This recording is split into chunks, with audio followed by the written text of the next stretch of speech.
I can put it wherever you want. No, don't worry about it. I can't stop going. Yeah.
Exposing? Sorry? Are you exposing? No.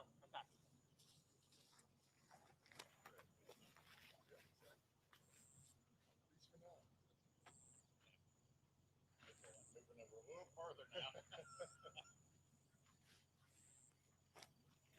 How are you, Joe?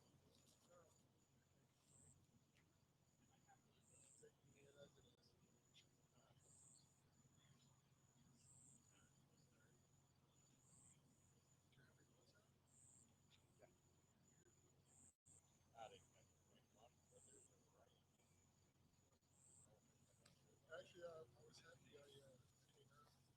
It was clean.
is it now that it's deciding to get all?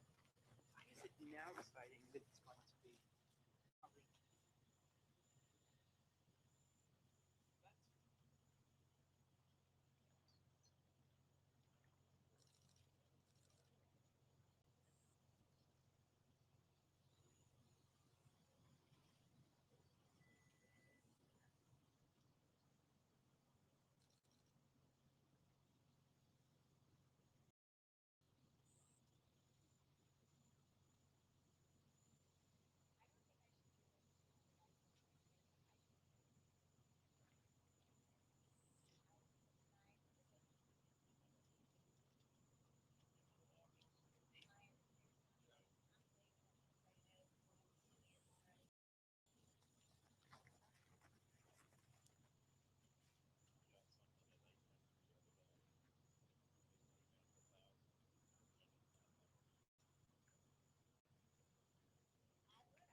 Dragon is in countdown.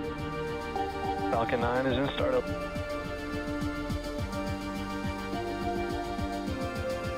Dragon, SpaceX, go for launch.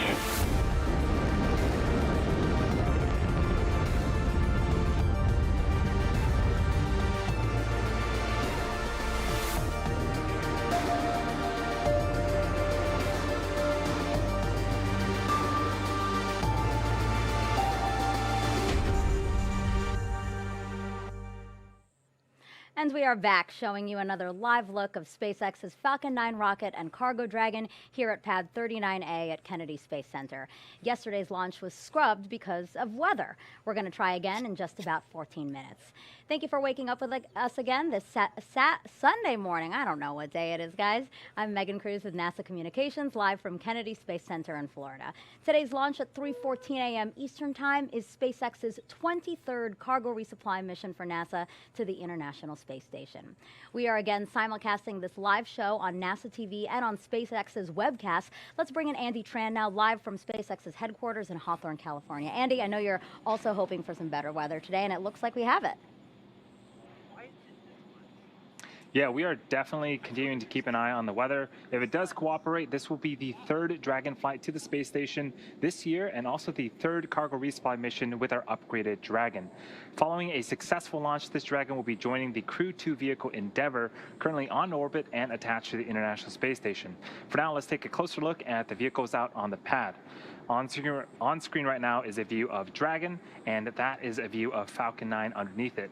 It is a reusable two-stage rocket designed and manufactured by SpaceX. The bottom two-thirds of the vehicle is the first stage. Its objective is to accelerate the vehicle through the Earth's atmosphere to space and then separate from the rest of the rocket. This is going to be the fourth flight for today's first stage, which actually previously supported both the Crew 1 and Crew 2 missions for NASA. We are going to be attempting to recover the first stage again with our brand new drone ship named a Shortfall of Gravitas. There it is on screen. Above the first stage is the second stage. It has a single Merlin vacuum or MVAC engine, which ignites after the first stage separates. The second stage is what will carry Dragon to its intended orbit, allowing the spacecraft to eventually rendezvous with the International Space Station. And as we saw previously, Dragon is the spacecraft sitting on top of the rocket. To this day, Dragon remains the only spacecraft currently flying that's capable of transporting significant amounts of cargo to and from the Earth. So that's a little bit about our Dragon and Falcon 9 vehicles. Back to you, Megan. Thank you, Andy. And now I want to bring in Joshua Santora, also with NASA Communications. Joshua, can you walk us through yesterday's weather concerns and again, just how much better it's looking today? Yeah, Megan, as you said, it is looking so much better today. Appreciate that. And so yesterday we had a lot of concerns happening really close to launch. And as is the case with all weather concerns, it just takes time to get past them. And that's what we saw yesterday is we didn't have enough time. And so we were concerned about things that either actual natural lightning or generating lightning as we flew through the atmosphere. And so that really kind of forced us to wave off yesterday's attempt. Today, things are looking phenomenal. Take a look here. This is only a 20% chance that we would have a violation of our launch constraints, which means we are 80% go on weather. The only things we're watching are some clouds in the area and the potential for precipitation, but by and large, we're extremely optimistic, now targeting launch in about 11 minutes from now. That report coming from the Space Launch Delta 45 folks with the Space Force. Appreciate Launch Weather Officer Brian Cizik walking us through that. And then the range taking care of public health and safety as well, the land around the launch pad, the water over which we fly, the air we fly through, and the space we're headed to, doing the collision on launch avoidance assessments, and those all look clear. So we are on track for our liftoff on time at 3:14:49 a.m. Eastern Time. That timing is so precise because we have a single second in order to be able to rendezvous with the space station, currently traveling at 17,500 miles an hour, and we're set to rendezvous and dock tomorrow morning, Monday, at 11 a.m. Eastern Time, with our coverage beginning at about 9:30 a.m. Eastern Time. So, Megan, technically really quiet, weather looking really solid. Everything is go at this moment. That's it for now. Back to you. I'm loving your update, Joshua. Thanks for that. All right, T-minus 10 minutes to launch now. How about we take a look at some of the science flying to station today?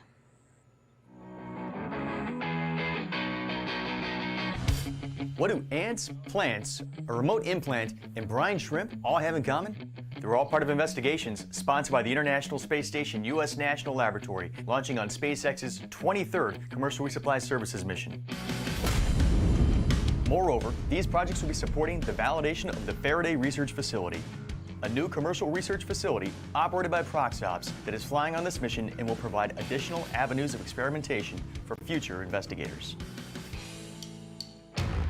Specifically, the Girl Scouts of Citrus, in conjunction with Space Kids Global, will launch 3 different student-led investigations, all evaluating the characteristics of living organisms in low Earth orbit.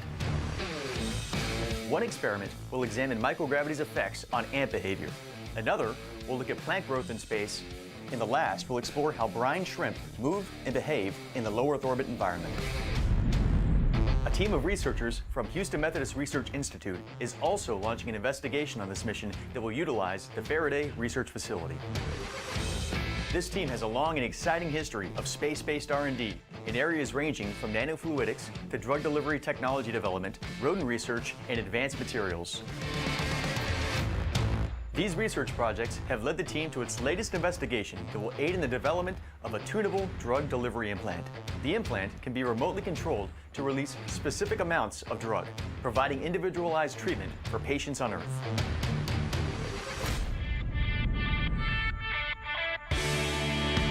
These are only a few of the ISS National Lab sponsored projects launching on SpaceX CRS-23. Research sponsored by the National Lab aims to bring value to our nation and drive a robust market in low Earth orbit. To learn more about all investigations sponsored by the ISS National Lab flying on this mission, please visit our mission overview page at issnationallab.org. All very interesting and really a wide variety of science. Researchers use the unique opportunity to study things in microgravity to hopefully uncover ways to improve human spaceflight or how we do things here on Earth. Some of today's experiments were loaded onto Dragon just right before yesterday's launch attempt. You can see video there of what we call that late load. Each person is carefully handling the time-sensitive experiments that needed to be packed into Dragon as close to launch as possible. But what happens to the science once it arrives at the space station? Let's take a look at a special tour we shot just for you guys with the astronauts on board. Hello and welcome aboard the International Space Station. I'm NASA astronaut Megan MacArthur along with my crewmate Shane Kimbrough. We are getting ready for the SpaceX 23 cargo mission coming up soon, and we're very excited. It's going to be keeping us pretty busy. Hey Megan, let's go show them around the space station a little bit and we'll show you where some of these experiments are going to be done. Welcome to the European module called Columbus. This is where a lot of the SpaceX 23 experiments are going to hang out. One of those is called Apex 8, which is going to study the response to stressors at the genetic level of plants. Now they're going to be really small plants in petri dishes that we're going to eventually put into this facility here that's called Veggie. It's a veggie plant growth facility. On my last flight, I got to grow lettuce in here, and we got to actually harvest that and eat it, so that's pretty cool. One of the things we're trying to do is to learn how to engineer plants to grow better in microgravity. And what we learn from that will be able to help us in the future in space travel, but also help people on Earth grow things better. This isn't the only facility we have on the International Space Station to grow things. We have an advanced plant habitat, and currently we're growing chili peppers in there, which we hope to harvest towards the end of our mission. So now we're in the U.S. laboratory, which is called Destiny, and this is one of our main areas for conducting science on the International Space Station. One of the things that makes the International Space Station such a versatile research lab are the express racks. There's a couple of them right here over my head, and the cool thing about these is that it allows different researchers from around the world to send up their own payload, and the express rack provides the power and data, cooling, whatever that particular payload needs. One of the new facilities that will be coming up on SpaceX 23 cargo mission is called the Faraday Research Facility, and it's able to house 4 different experiments at once. 3 of them will house small organisms. The 4th experiment will be a medical experiment to look at remote-controlled delivery of medication. So that will be an interesting technology demonstration as well, and we'll be able to install that facility into one of our express racks here in the laboratory.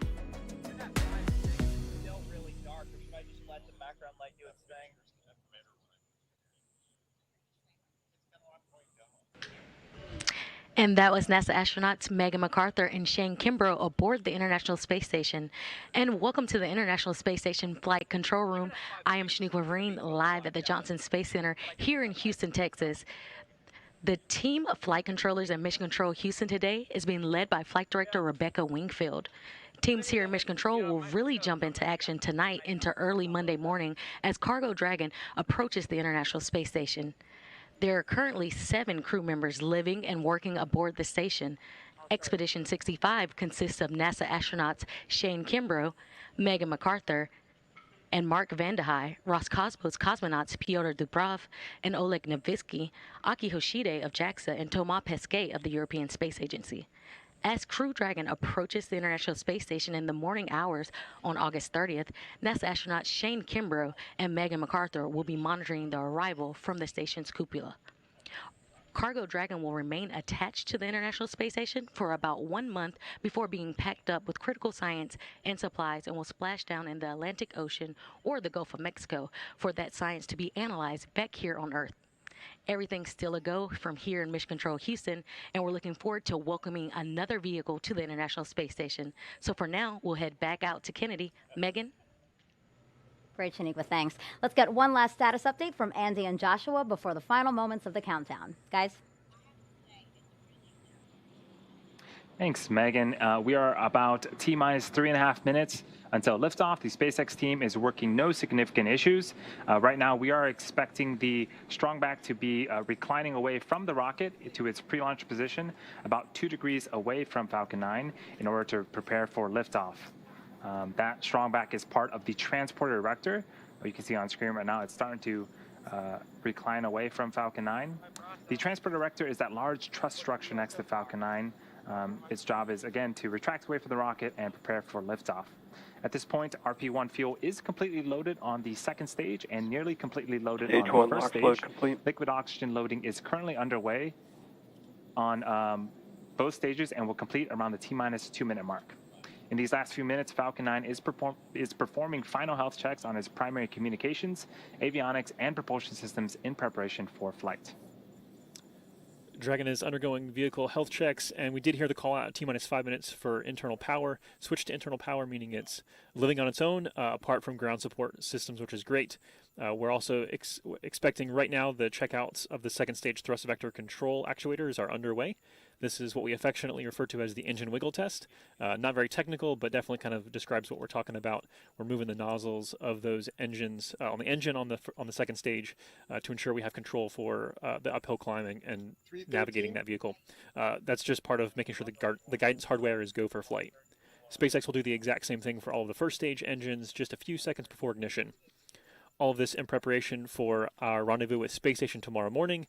And Space Station right now we're on approach for. We're catching up to. Launch load complete. Is just over the south edge of Australia as we speak. Dragon is in auto idle. And we just heard the call out that LOX load has been completed. That will wrap up propellant loading for the vehicle. You can start to see some white clouds forming around Falcon 9 and Dragon. That is normal and expected for us at this stage in the countdown. That is super chill liquid oxygen starting to condense as it reaches the warmer ambient air temperatures of Florida.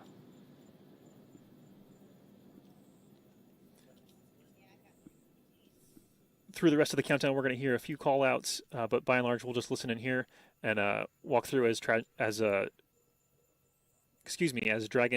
finalizes its preparations and the team verifies we're go for launch. Falcon 9's in startup. Dragon is in countdown.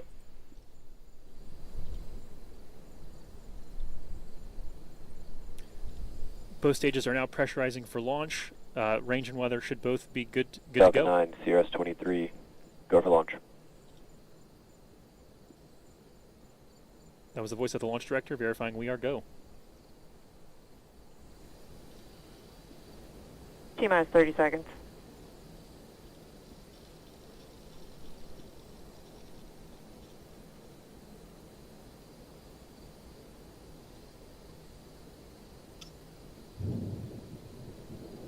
T-minus 15 seconds. 10, 9, 8, 7, 6, 5, 4, 3, 2, 1.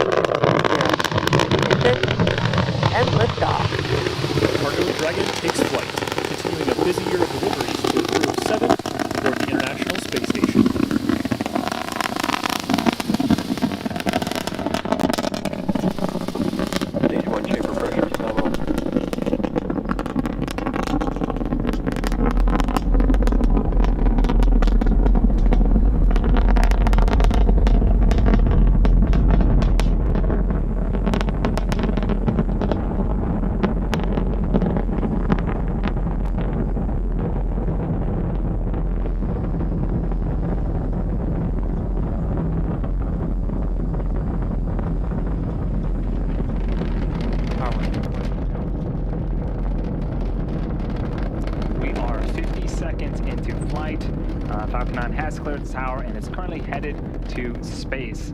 In about 15 seconds here, we're coming up on max Q. This is where the vehicle will experience the highest amount of aerodynamic pressures.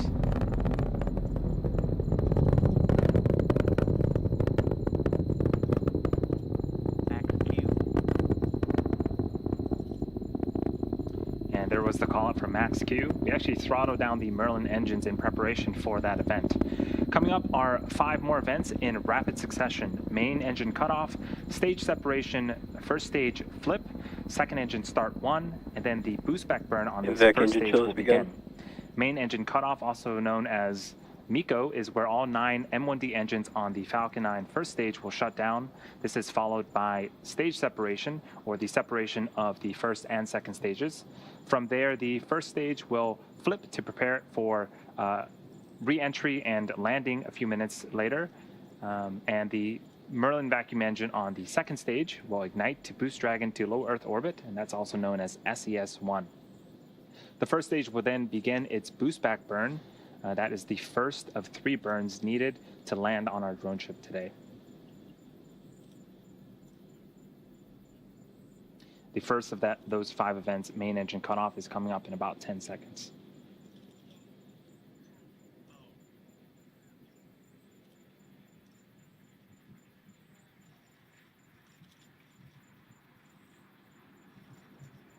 Main engine cutoff. Stage separation confirmed.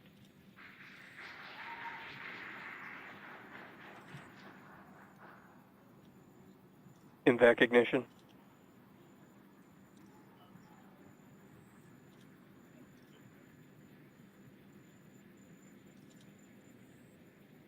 Stage 1 boost back burn startup. Okay, those were those 5 events. A lot happening on screen. Main engine cutoff, stage separation. The first stage performed a flip. Second stage on the right-hand side of your screen ignited its Merlin vacuum engine. And on the left-hand side of the screen, we're in the middle of that first stage boost back burn. Looks like we are getting some really cool views Stage 1 of boost back shutdown. contrails being produced by the first stage. And that was the call out for the successful completion of our first of 3 burns on the first stage. So if you're just joining us, you're watching a live webcast of the 23rd commercial resupply mission to the International Space Station for NASA. This is SpaceX's 21st mission this year, and this is the cargo configuration of our Dragon spacecraft. Acquisition of signal at Bermuda. You might be interested to know, in order to get into space, the rocket has to do more than just go up. It actually has to go sideways really, really fast. At liftoff, gravity is pulling straight down the rocket, and as we ascend, we tilt the engines. That turns the rockets horizontally. Now, we're still going up, but we're also heading horizontally away from the launch pad in what we call a gravity turn. The rocket typically needs to go about 7.5 kilometers per second, or 17,500 miles per hour horizontally, in order to avoid being pulled back down to Earth and get into orbit.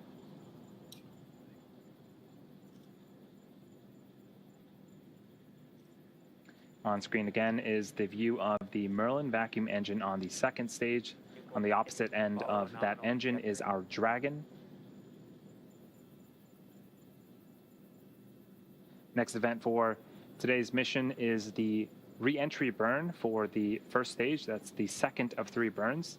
This is where 3 of the Merlin engines will reignite, and this helps to slow down the stage as it re-enters the upper parts of the Earth's atmosphere. And that the beginning of that burn is happening in just under a minute. Seems like we've lost the video footage of the first stage. Hopefully we can get it back in order to see that re-entry burn. But on the bottom left-hand side of the screen is a speedometer of sorts tracking the velocity of the first stage. As we begin that second burn, watch for that speed to slow down, and definitely once we hit the denser parts of the atmosphere, we'll start to see the speed slow down quite significantly.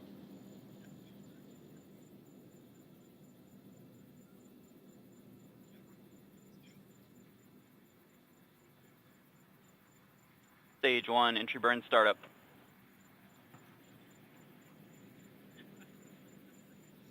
And there is the beginning of the entry burn. 3 Merlin engines have relit and are currently slowing down the first Stage stage. 1, entry burn shutdown.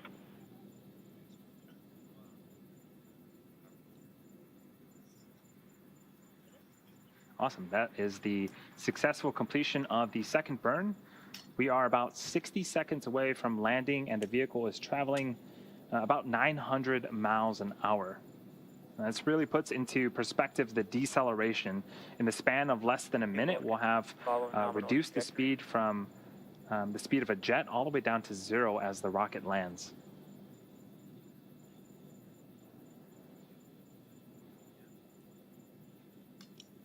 And again, this is our brand new drone ship, a shortfall of Gravitas. This is going to be the first time that we are making a landing attempt on it, and it's currently perched out in the Atlantic Ocean waiting for that first stage booster to return to it.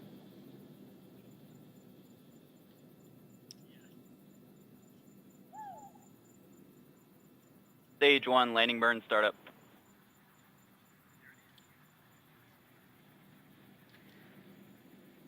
A single engine, the center engine, engine number 9, has relit in preparation for landing.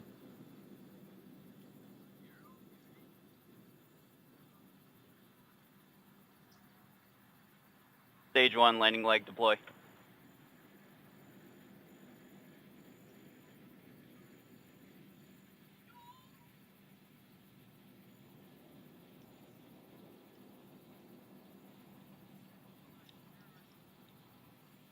Stage 1, landing confirmed. And that is the 90th successful landing for an orbital class rocket, and the very first for our new drone ship, a shortfall of Gravitas. That is a beautiful thing to see and a great way to start off today's mission. Next event coming up is for the second stage. The Merlin vacuum engine will shut off its engine in an event called Second Engine Cutoff, also known as SECO. And shortly after SECO, we'll be entering a coast phase and waiting for that confirmation of a good orbit.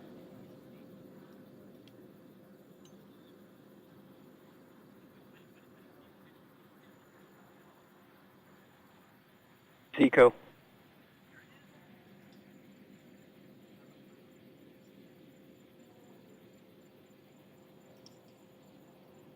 Nominal orbit insertion. And we did get confirmation of both SECO, second engine cutoff, and a nominal orbital insertion. Now, the second stage has one last major task, and that is commanding separation of Dragon a couple of minutes from now. Again, this is the second flight for this particular Dragon and the first reuse of our upgraded cargo vehicle. We should have video of Dragon separation from the top of the second stage. It'll give us a nice view into Dragon's unpressurized cargo trunk.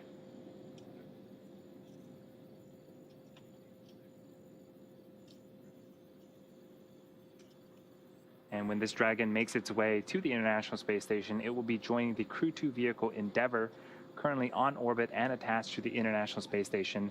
It's going to be super cool to see 2 Dragons docked to the International Space Station once again. And again, for cargo, we will be delivering over 4,800 pounds of science, research, crew supplies, and vehicle hardware to the orbiting laboratory and its crew. This includes the brine shrimps and ants that we had talked about earlier in the broadcast. Now, the science and research being done in microgravity on the International Space Station has benefited our lives here on Earth for decades. What's really cool is that our new Cargo Dragon vehicle is also able to act as a laboratory in the advancement of this science and research. We call this capability Extend the Lab. It allows some powered payloads to remain on Dragon for experimentation during the duration of the mission. This is especially helpful when there is limited to no space on station for additional science, and it also helps cut down the amount of time the crew has to move payloads in and out of Dragon. For CRS-23, there are 3 Extend the Lab payloads launching with the mission, and once docked, a 4th, which is currently already on the space station, will be added to Dragon. So we are about a minute away from that separation from Dragon from the second stage. For now, we are enjoying some views of the second stage Merlin vacuum engine. We can talk a little bit about the upgrades that have been made to Dragon. The first is solar arrays. Typically after separation, we wait for solar arrays to unfurl from Dragon. This upgraded Dragon has been redesigned, and the solar arrays has its panels built into the trunk section itself, providing power during flight and while on board the station. Another upgrade is how we dock. Before, we needed Dragon to be berth, which is where a robotic arm from the International Space Station reaches out and grabs Dragon and will attach it to the International Space Station. Now, Dragon can autonomously dock using a centerline camera and LiDAR, which is an acronym for light detection and ranging. And so this autonomous docking sequence is what Dragon will go through in the short future as it continues to make its way towards the International Space Station. Operation confirmed. And that is a great view of Dragon separating from the top of the second stage.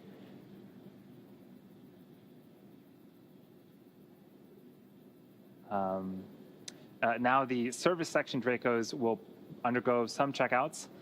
Coming up is the beginning of the nose cone opening sequence. I'm going to hand it over to Shaniqua in Houston to talk a little bit more about that.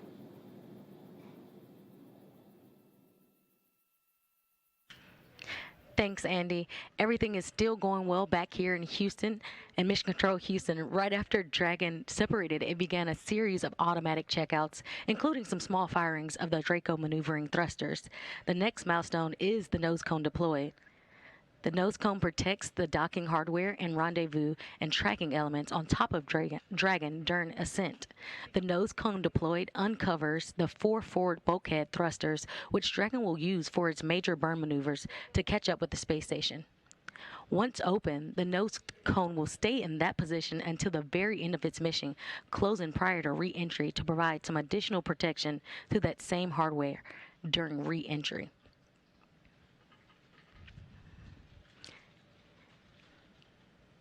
And we currently are waiting for confirmation for that nose cone to be deployed.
And if you're just joining us, we're in Mission Control Houston currently, and we're waiting for the confirmation of nose cone deploy for Cargo Dragon.